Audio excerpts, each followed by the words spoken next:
안녕하세요. 코하 투더골드문 진행의 이정원입니다. 간밤 뉴욕 증시는 파월 의장 연설의 여파로 하락 마감했습니다. 하지만 우리 시장은 반발 매수세가 유입이 되면서 2만 달러를 회복하고 좀 등락을 반복하는 모습 보이고 있는데요. 이렇게 약세장이라고는 할 수 있지만 그래도 고래들의 주소수가 좀 증가를 했습니다. 이런 시장에서 우리가 어떤 자세로 투자에 임하면 좋을지 오늘 전문가님들 모시고 얘기 나눠보도록 하겠습니다. 먼저 코인한수 전문가님 모셔볼게요. 안녕하세요. 네, 반갑습니다. 반갑습니다. 코인한수 전문가입니다. 일단 뭐 어제랑 오늘이랑 별 큰 다름이 없는 시장이라고 좀 말씀을 드릴 수 있을 것 같아요. 자, 그 말은 즉슨 일단 투자를 하는 입장에서도 현재 이 시장이 들어가야 될지 말아야 될지 좀 궁금해하실 수 있는 혹은 좀 걱정되실 수 있는 시장이라고 볼 수 있을 것 같습니다. 그래서 뭐 어제나 오늘이나 사람들은 어떤 방향성이 제시가 될 때까지 좀 기다리고 있는 것 같고, 그 방향성이 제시가 되는 기간을 앞에 말씀해 주시겠지만 이번 주 금요일 날 또 고용지표가 발표가 되죠. 그 고용지표를 보며 사람들은 또 방향성을 선택하고 다시 들어오지 않을까 싶어요. 그렇다면 지금 이제 화요일인데 금요일까지 우리가 손 놓고 그냥 구경만 하기엔 조금 아깝지 않나. 그렇기 위해서 제가 조금 뒤에다가 또 말씀을 드리겠지만 또 반등 신호에 대한 또 신호가 있었습니다. 차트가 나왔는데 그 차트를 보시면서 지금 들어가도 되는지 혹은 뭐 매수 들어갈 종목들이 있는지 한번 같이 살펴보면 좋을 것 같다 말씀을 드리도록 하겠습니다. 네, 어제와 크게 다르지 않은 모습 보이고 있는 시장인데요. 그래서 한수님께서도 조금 반등의 기회를 조금 포착을 하셨다고 합니다. 그거는 이따 뒤에서 좀 설명 들으시면 좋을 것 같습니다. 계속해서 비트필승님 모셔볼게요. 안녕하세요. 네. 오늘 장 마감되기 전에 어제 이제 비트코인이 2% 넘는 모습을 보여주었는데 뭐 강한 반등세라고 보기에는 조금 미비하죠. 저희들이 미리 말씀드렸을 때 지금 과대 낙폭을 보였다. 뭐 이제 과대 낙폭이라고 한다면 하루 선상 안에 가격적으로 큰 낙폭을 보이든가 아니면 이제 긴 시간 동안 지속적인 하락세를 보이나, 이걸 과대 낙폭이라고 볼 수 있겠는데 어제 하루 정도 같은 경우에서는 이제 기술적인 반등밖에 되지 못한다.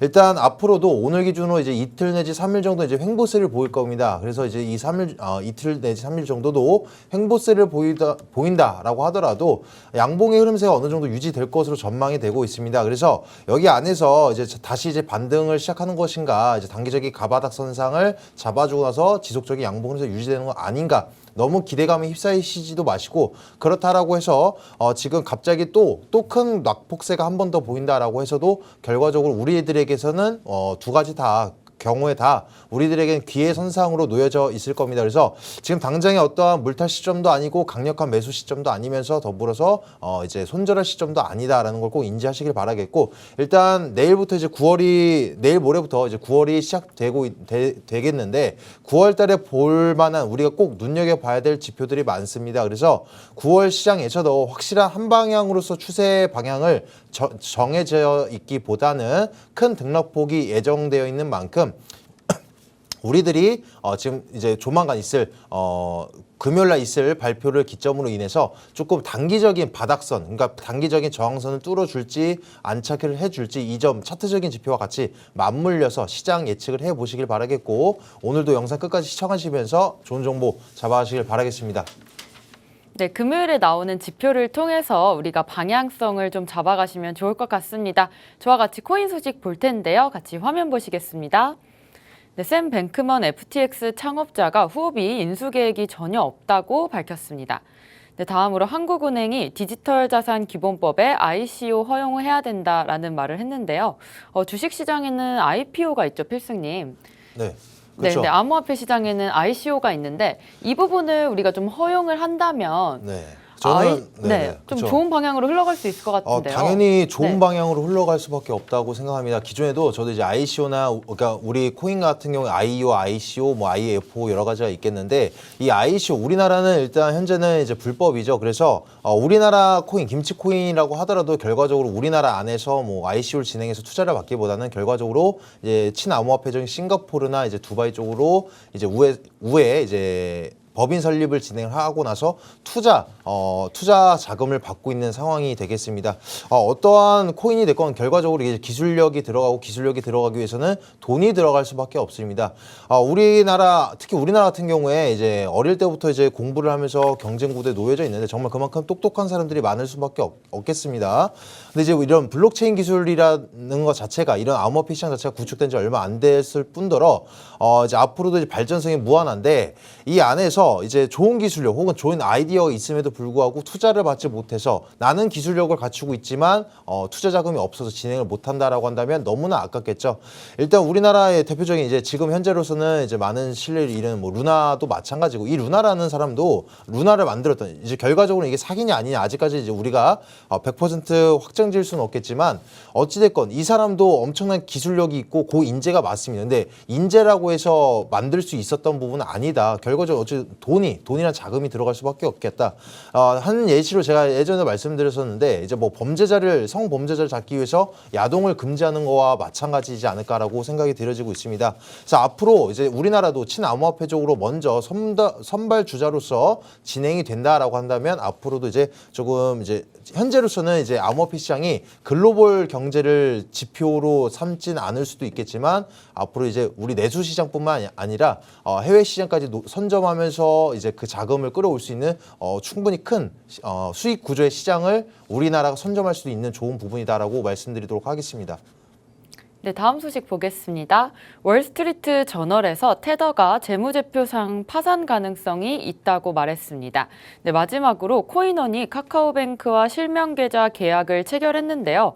코인원은 지금 거래소 중에 3등이라고 하는데 좀 이번에 만년 3등을 벗어날 수 있을지 좀 궁금합니다. 코인원스님. 사실 좀 힘들지 않을까 싶긴 네. 해요. 뭐 은행이랑 이렇게 연관이 잘 된다 해서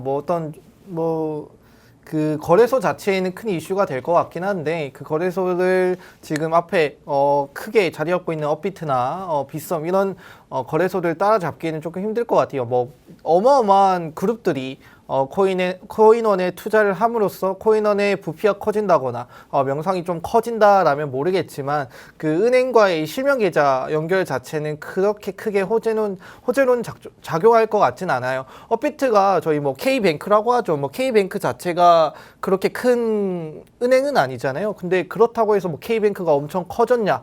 뭐 큰 이득을 받냐? 뭐 이득은 받겠죠. 근데 뭐 다른 금융권 은행만큼 뭐 좋은 위치를 잡았냐? 또 그렇지는 않거든요. 그런 걸 보면서 그냥 실명 계좌는 그냥 사용하기 위한 뭐 수수료 정도의 내용이지 그렇게 영향을 줄 것 같진 않다. 앞으로도 업비트가 계속 뭐 1위권을 계속 가져가지 않을까라고 감히 좀 예측을 해봅니다. 네, 이렇게 전문가님들과 오늘 코인 소식 살펴봤습니다. 계속해서 썰전 코너 이어갈 텐데요. 오늘 주제는 지표와 비트의 방향성 알아가기에 대해서 얘기 나눠보도록 하겠습니다. 앞전에 우리가 코인 소식에서도 얘기 나눠봤었지만 ICO에 관한 얘기가 계속해서 나오고 있습니다. 코인 원수님은 좀 어떻게 보세요? 일단 뭐 ICO 얘기는 예전부터 좀 네.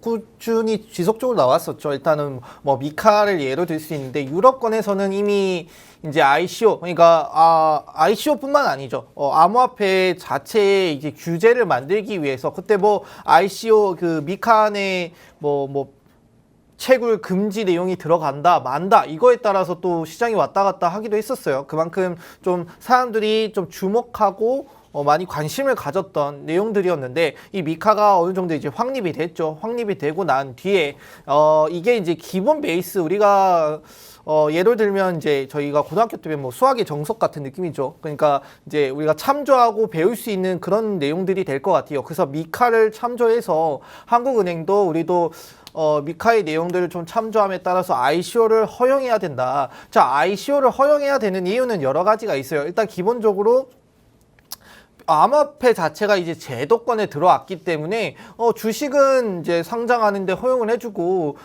이 제도권에 들어온 암호화폐는 허용을 하지 말아야 된다라는 말 자체도 좀 이기적인 내용들이 있잖아요. 거기에 더불어서 자 우리가 현재 많이 얘기하는 김치코인이라는 것들이 있어요. 김치코인이라고 하는 것들은 사실 국내 기업들이 만든 거잖아요. 국내 기업들이 만들고 싶은데 국내에서 못 만드니까 해외로 경유를 해서 해외에서 만들어가지고 가져와서 쓰는 내용들이잖아요. 그렇게 보면 결과적으로 봤을 때 우리가 ICO를 하지 말아야겠다 금지라고 했던 이유들은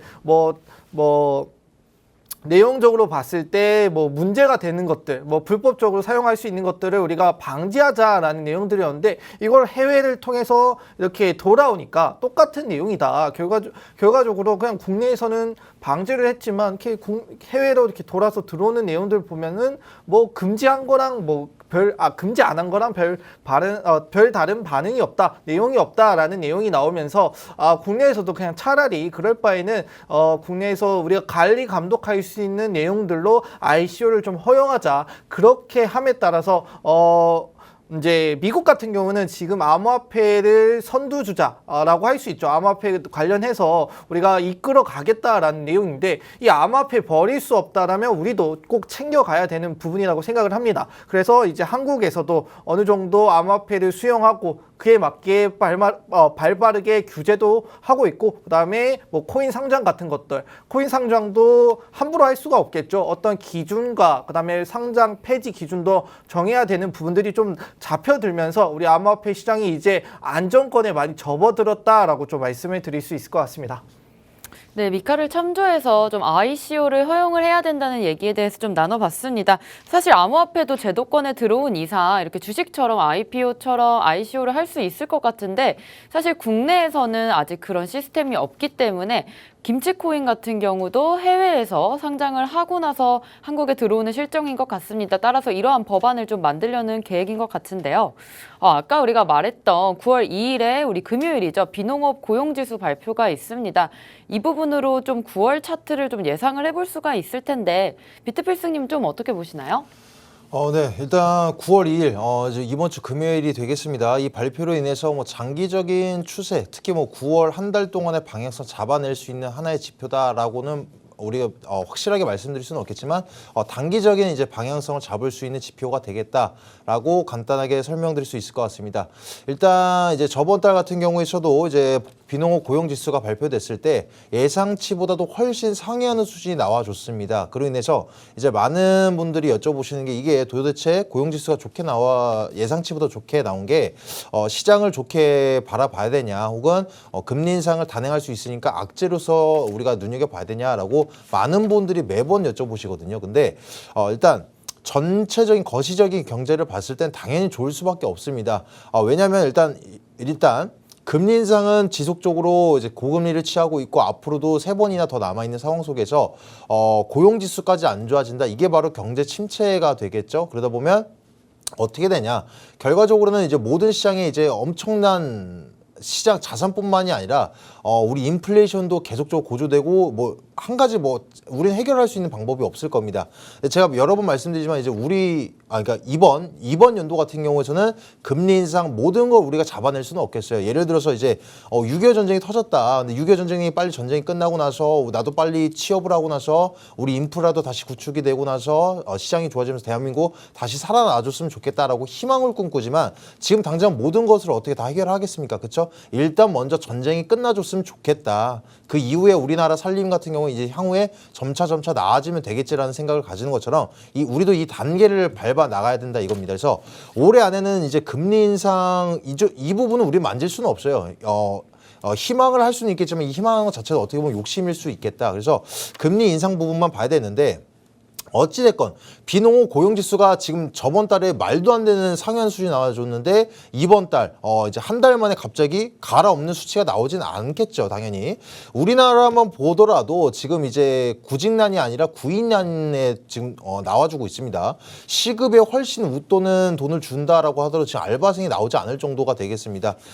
우리나라만 봤을 때는 MZ세대라는 경우도 있겠죠. 이제 자신이 사회에 공헌하기보다는 이제 워라밸을 쫓는 세대이기도 하다 보니까 굳이 내가 이런 힘든 일을 하고 싶지 않아. 그리고 뭐 작년 한 해도 돈을 많이 풀어냈지만 이제 우리 정부 정책적으로도 지원이 많이 되다 보니까 굳이 지금 내 수중에 돈이 있다 보니까 이제 알바도 안 하고 그러다 보면 이제 그러니까 구인난에 지금 도래할 수밖에 없겠습니다. 그래서 이번 발표도 예상치보다 어떻게 보면 이제 상회 수준이 나와줌으로써 이걸 이제 비트 시장과 접목해서 예상을 해본다라고 한다면 단기적으로는 조금 빠질 수 있겠습니다. 그게 뭐 하루를 넘어서는 오버나인용 관점까지 이어질지는 모르겠지만 단기적으로는 빠질 수밖에 없어요. 왜냐면 결국 고용지수도 좋게 나와줬구나.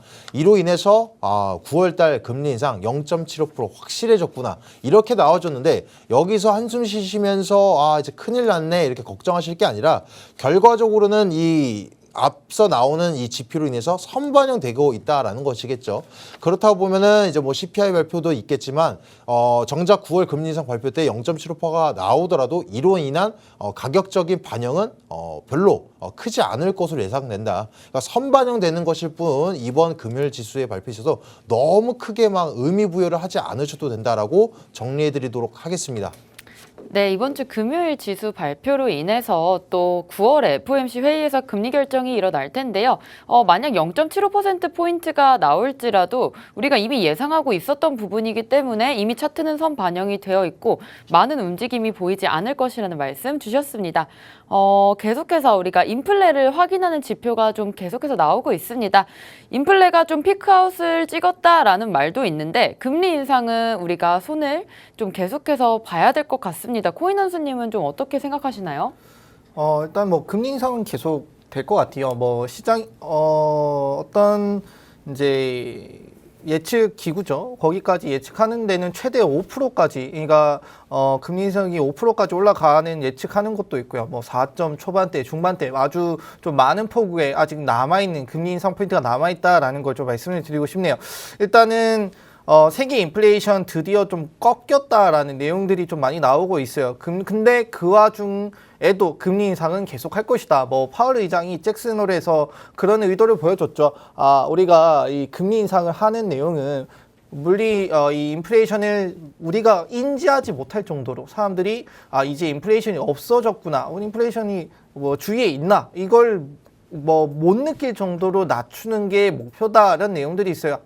앞으로 갈 길이 멀었다라는 내용을 좀 먼저 말씀을 드리고 싶은데, 일단 주요국의 이 중앙은행들은 기준금리 인상을 계속 할 것이고, 근데 그와 다르게 뭐 호재도 있죠. 이제 원자재 가격도 떨어지고 세계 경제 물가 부담도 조금 떨어지면서 이제 거기에 이제 유가도 떨어지고 있는 실정이죠. 그다음에 금속, 목재, 뭐 메모리, 반도체 가격도 최근에 떨어지는 모습을 좀 확인할 수 있습니다. 그래서 인플레이션이 조금씩은 잡히고 있다라는 부분이 여기서 나타나는 거고, 요 가장 최근에 많이 떨어진 거는 아무래도 이제 식량 농업 기구가 발표하는 이제 세계 식량 가격 지수겠죠.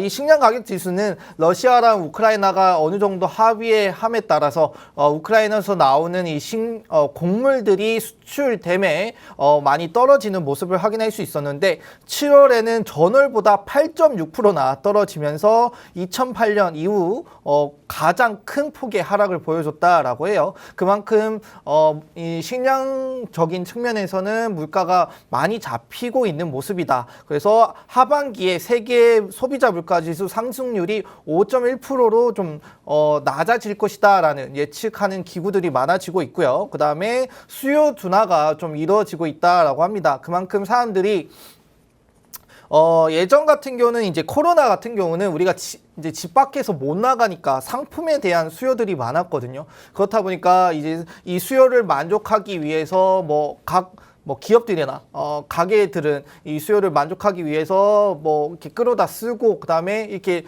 높은 가격에 지불함에 따라서 또 인플레이션 어느 정도 올라갔을 거라고 생각을 해요. 근데 이제 코로나 이후 코로나도 어느 정도 개선이 됐고, 사람들이 이제 집에만 있는 것이 아니라 또 바깥으로 좀 많이 다니죠. 외식도 하고 영화 관람도 하고, 그다음에 이제 비대면 서비스가 아니라 대면 서비스를 함에 따라서 비대면 서비스에 몰렸던 이 상품들이 어느 정도 완화가 되고, 거기에 생겼던 인플레이션이 완화가 됐다. 그래서 이 인플레이션이 좀 어느 정도 분배됨에 따라서 전체적인 인플레이션이 낮아지고 있다라고 좀 말씀을 드리고 싶고, 그만큼 이제 서비스 수요가 늘었다라는 말이 있겠죠. 근데 이제 걱정인 부분은 이제 서비스 수요가 또다시 좀 늘어나는 것이 아닌가. 그렇게 되면 서비스 측면에서 인플레이션이 생길 수 있다라는 점을 좀 기억해 두시면 될 것 같고, 그다음에 세계적인 물류 정체도 좀 많이 개선이 됐다라고 해요. 그래서 이 세계 공급망 압력 지수가 있는데 이게 7월달 이후에 계속 좀 떨어지고 있는 모습을 확인할 수 있다.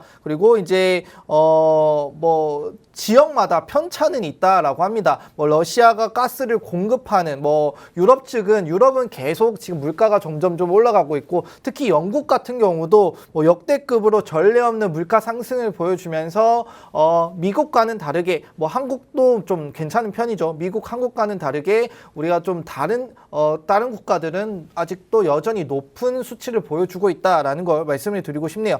자, 근데 우리가 가장 많이 신경 쓰는 건 아무래도 미국이겠죠. 미국 같은 경우는 이제 최근 달러 강세에 따라서 뭐 수입 물가 하락 등, 그다음에 이제 물가 상승률이 어느 정도 빨리 하락할 것으로 좀 많은 예측을 하고 있어요. 그만큼 많은 기관들이나 나라들이 좀 주목하고 있는 부분이죠. 그래서 이 파월 의장이 이런 얘기를 했죠. 우리가 물가 지수 개선만으로는 물가 상승률이 내려갔다라는 걸 확신하기 힘들다. 한 차례, 두 차례 이거 가지고는 안 된다. 지속적으로 계속 하락하는 모습을 보여줄 때까지는 강력한 금리 인상을 할 것이다 라는 내용들이 좀 배포를 했었는데, 그 부분들이 뭐 올해뿐만 아니라 올해 뭐 FOMC가 3번이 남았는데 이 FOMC 3번 한다고 해서 끝나는 것이 아니죠. 내년에도 FOMC가 계속 남아있고 그 FOMC도 여전히 상승할 가능성이 있다라는 걸 좀 체크해 두시면 되고, 이 금리 인상 포인트가 아까 5포인트, 5.1포인트라고 말씀을 드렸어요. 지금 이제 이 3포인트 정도 될 것으로 예측이 되는데 앞으로도 뭐 몇 차례 더 남아있다라는 뜻이 되겠죠. 그러면은 뭐 적어도 3번, 4번, 내년까지 포함해서 한 2번, 뭐 총 한 5번, 6번의 금리 인상 포인트가 남아있다라는 걸 좀 확인해 두시고, 그 이후에 금리 인하가 될 것 같다. 좀 기억해 두시면 될 것 같아요. 이제 시장 자체가 좀 많이 흔들릴 수는 있어요. 금리 인상할 때마다. 근데 할 때마다 그런 포인트들이 있었거든요. 금리 인상하면 떨어지고. 근데 다시 올라옵니다. 결과적으로 봤을 때 금리 인상했던 시기와 그다음에 시간이 지나면 그 포인트는 똑같이 수평이 맞춰지기 때문에 그걸 너무 걱정하지 마시고 투자를 하시면 될 것 같다 말씀을 드리도록 하겠습니다. 네, 세계적으로 인플레이션이 꺾이는 지표들이 지금 계속해서 나오고 있지만 금리 인상은 좀 불가피할 것 같습니다. 이제 앞으로 5번 정도의 금리 인상이 남았는데요. 이 이후에는 금리 인하가 나올 거고, 또 금리 인상 후에 차트가 잠깐 하락을 할지라도 결국에는 반등을 했기 때문에 그 부분도 좀 지켜보시면 좋을 것 같은데요. 사실 어제도 한 2%대 반등세가 나왔습니다. 비트코인 지금 반등했다고 하는데 반등할 때마다 나오는 말이 있습니다. 이거 찐반등인가요? 우리 지금 들어가야 되나요? 이런 말들이 있는데 비트필수님 지금 시장 어떻게 보세요? 네. 뭐 아까 인사드리면서 말씀드렸던 것처럼 단기적인, 일단 어제 하루는 기술적인 반등에 힘입어서 올라간 모습이고, 거기에 더불어서 이제 달러가 지금 지속적으로 이제 뭐 1,400원대 넘어서고 또 1,500원대까지 바라보고 있습니다라고 나오는 와중에 어제 하루 잠깐 떨어졌어요. 그래서 마침 이제 맞물려서 이제 살짝 기술적인 반등도 이제 거래 매물대가 조금 예상치보다 조금 더 실리면서 지금 단기적 이평선을 오늘 하루 안중에는 이제 안착을 해주냐, 아니면 다시 이탈하면서 밑으로 빠지는 모습을 보여주냐, 지금 이런 모습을 보여주고 있는데, 어찌되건 뭐 단기적인 흐름 못 맞춰도 상관없습니다. 그리고 많은 분들이 여쭤보시는 게 지금 한 번 더 크게 빠질 가능성이 클까요? 어디까지 빠질까요? 여쭤보시는데, 궁금해 하시는 거 당연하고 가격적인 예측하거나 혹은 시기적 예측하는 건 당연한 일입니다. 근데 이제 제가 답변을 드리고는 있지만 이 답변이 100% 신뢰할 수는 없다라는 거, 그 누구도 모른다. 마이크로 스트레이지도 뭐 비트코인 4,200만 원에서 레버리지 땡겨서 샀는데 그 사람이 뭐 바보 천치라서 그때 산 건 아니겠죠? 그때 자기 신이 봤을 때 미래 가치를 힘입어서 봤을 때는 지금이 완전 지금도 매우 싸다라는 생각으로 들어간 것이지 지금 최저점이다라는 생각으로 들어가진 않았을 겁니다. 모든 투자자들 마찬가지고 뭐 신도 모를 거라고 생각합니다. 심지어 이제 뭐 우리 알트 시장을 보더라도 알트코인 종목 가격을 올리는 이 MM팀, 그러니까 이걸 세력이라고 하는 이 세력들도 자신들도 내가 갖고 있는 이 자산이 무한하지 않는 이상은 정해진 가격 돈 자금 안에서 가격을 올리는데 목표치가 50%라고 하더라도 결과적으로는 100% 이상 급등할 수도 있겠고 50% 목표를 삼더라도 10%도 급등하지 못하는 모습 보일 수가 있겠습니다. 그러니까 결과적으로는 그 누구도 모른다라는 점. 그러니까 단기적인 방향성에 너무 치중 두지 마시고요. 그러니까 뭐 나 자신 레버리지를 땡기는 이런 선물 거래를 한다라는 사람이 아닌 이상은 너무 일희일비하지 않으셔도 된다. 어찌됐건 이제 단기적으로는 일단 지금 매물대도 어느 정도 동반되고 있고 중요한 지표로서 이제 내일 모레 중에 결과 발표가 나올 겁니다. 그러니까 기관의 매도 유입세가 나올 텐데 7주 전에 발표됐던 이 기관의 매수 유입세를 보니까 정말 이번 연도에 거의 최고점이라고 할 정도로 엄청난 매수를 진행을 했죠. 그 이후부터는 지금 최근 3주 동안 선상에서는 지속적인 매도세가 나와줬지만 매수세에 비해서는 너무나도 약세한 매도세였다. 그렇기 때문에 이번 주 안에 만약에 기관에서 엄청난 매도세를 보였다. 특히 저번 주에 있었던 이제 잭슨홀 미팅으로 인해서 기관에서도 지금 조금 불안한 심리로 인해서 불안하다라고 판단에 의해서 엄청난 매도세가 나와줬다라고 한다면 이제 스윙적인 관점에 힘입어서도 이제 앞으로는 이제 하회할 가능성이 크겠다라고 우리가 하나의 지표로서도 작용할 수 있겠지만 아직은 찐 반등도 아니고요. 강한 저항세도 아니지만 일단 단기적인 방향성을 설정해 드려 본다라고 한다면 아마 이틀 정도 3일 내지 그러니까 단기적 선상으로 차트 저항대, 가저항대로선 2850선 내외로 움직일 가능성이 크다라는 정도만 말씀드리도록 하겠습니다. 네, 지금 단기적으로 저항대 상황을 봤을 때 가저항대죠. 2850선을 좀 보시고 그 부분에서 좀 지지를 받을 수 있는지 저항을 받을 수 있는지 확인해 보시면 좋을 것 같습니다. 우리 아까 전에 얘기했던 반등이 포착됐던 징후가 있다고 하는데 이 부분에 대해서 한수님께서 좀 차트 좀 봐주세요. 예, 차트를 좀 먼저 같이 한번 보도록 하겠습니다. 자, 조금 어두워서 잘 안 보이실 수 있는데 좀 더 확대를 해보도록 하겠습니다. 일단은 이더리움 차트입니다. 이더리움 차트인데 제가 일단 4시간 봉으로 말씀을 드리고 있어요. 제가 어제 방송을 할 때도 이더리움이 비트코인과 비교했을 때 이더리움 자체가 고점 대비해서 몇 프로 안 떨어졌다. 상승한 거에 비해 떨어진 게 별로 없다. 뭐 비트코인 같은 경우는 상승한 거에 비해 뭐 뱉어낸 게 더 많은데 이더리움은 유독 좀 잘 버티고 있는 모습. 그래서 머지 업그레이드의 중요성을 좀 말씀을 드렸어요. 근데 그렇다 보니까 이제 이 이더리움 자체도 지지 라인을 받는 가격대가 잘 정해져 있다라고 말씀을 드릴 수 있을 것 같은데 자, 이제 뒤에 백그라운드가 적어져 있죠. 있죠. 그려져 있는데 이 백그라운드 보시면 자, 여기를 고점으로 잡고요. 여기를 저점으로 잡았습니다. 자, 저점으로 잡았을 때 펜이 저 흰색으로 바꿔드릴게요. 자, 이 부분이죠. 이 부분. 자, 이 부분과 고점, 저점을 잡았을 때 자, 피보나치라는 뜻은 얘가 고점을 부딪히고 이제 되돌림, 저점으로 되돌아간다라고 봤을 때 이 되돌아가는 포인트가 어디서 지지를 받고 저항을 받을 것인가 그 부분을 확인할 수 있는 부분이라고 볼 수 있어요. 자, 보통 이 되돌림 되는 구간이 보통 이게 포착되는 구간이 있거든요. 이제 0.618 구간과 0.5 구간으로 보일 수 있는데 현재 0.5 구간 그러니까 달러로 말씀을 드리면 1460 구간에까지 왔었다. 자, 우리 피보나치 찍었는데 이 구간에서 지지를 받는 모습을 확인할 수 있죠. 마우스 커서가 좀 느린데 여기 제가 계속 그어드리고 있습니다. 이 부분에서 지지를 받는 모습을 확인할 수 있었다. 자, 이 지지를 받는 건 좋은데 여기가 찐 반등이라고 보기에는 좀 어렵지 않을까. 그래서 이전에 우리가 상승장일 때 지켜봤던 게 뭔가요? 상승 다이버전스가 나왔다라면은 그 부분에서 어느 정도 시간을 들여서라도 반등이 나오는 모습을 확인할 수 있었다. 자, 밑에 제가 미리 선을 그어놨죠. 가격은 여기서부터 마우스 커서가 있는 부분부터 떨어지는데 저점이 갱신이 되었는데 RSI는 저점이 점점 높아지는 상승 다이버전스가 여기서 포착이 되었다. 그렇기 때문에 딱 반등이 나올 포인트 가격대에서 반등이 나오면서 상승 다이버전스가 나타나고 있다. 그렇게 되면 이제 두 가지 포인트가 체크가 되었죠. 가격적으로 봤을 때도 반등이 나오고 그에 더해서 RSI와 이 가격적인 상승 다이버전스 체크 그리고 지금 제가 선을 위아래 두 개를 그어놨습니다. 자, 이 위아래 선을 두 개 그어놨는데 이걸 보시면 폴링 웨지라고 볼 수 있을 것 같아요. 자, 폴링 웨지라고 하는 것은 자, 선을 그으면서 말씀을 드리면 이런 식이죠. 이 캔들들이 이 선 안에서 노는데 점점 저점이 높아지고 고점이 확확 낮아지면서 하락에 대한 힘이 약해지고 있는 모습이다. 그리고 여기에 동반해야 되는 점이 있죠. 거래량이 점차 하락을 해야 되는데 뭐 사이사이 이렇게 뛰는 거래량이 있지만 전체적으로 봤을 때 하락함에 따라서 하락 추세가 끝나가고 있겠다. 그러면 이 상단에 이 선을 이탈을 한다라면은 충분히 추세 전환이 확실히 이루어지는 모습을 체크할 수 있다. 그래서 이 이더리움의 방향성을 보시면서 투자를 하시면 알트코인 뿐만 아니라 뭐 이더리움, 뭐 메이저 알트 모두 등등 수익을 볼 수 있는 구간이 나타나고 있다라는 거, 이 점을 보시면서 좀 접근하시면 좋겠다 말씀을 드리도록 하겠습니다.